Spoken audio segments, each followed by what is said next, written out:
The ending of this book is not talked about enough. The Grapes of Wrath by John Steinbeck is one of the most prominent American novels of all time. Perhaps you read it in high school or college.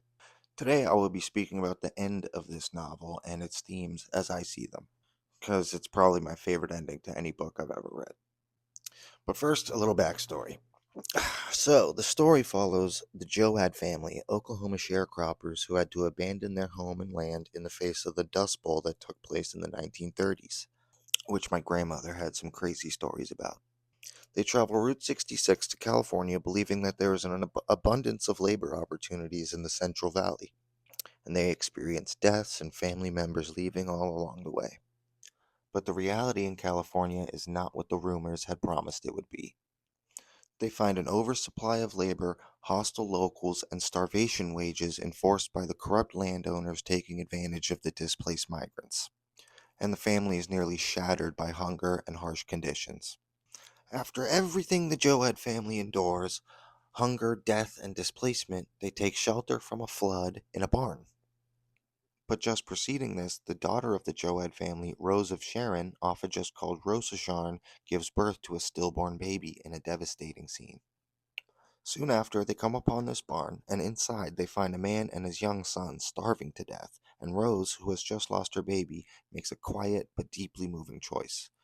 She breastfeeds the starving man to keep him alive, and the novel ends on that image. Alright, now let's talk about the themes here. Number one is individual suffering to shared humanity. Throughout the novel, the Joads evolve from thinking in terms of quote unquote me and mine to something broader. And this final act of charity is the clearest expression of that development.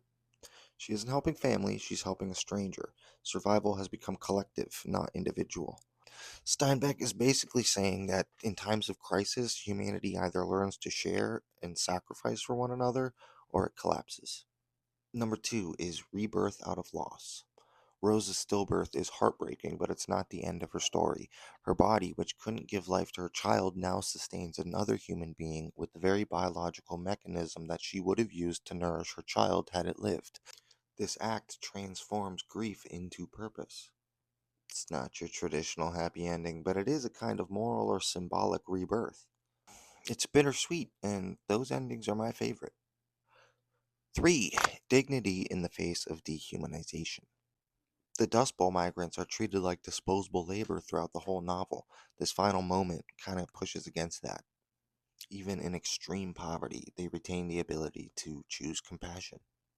The act is intimate, almost sacred. It restores dignity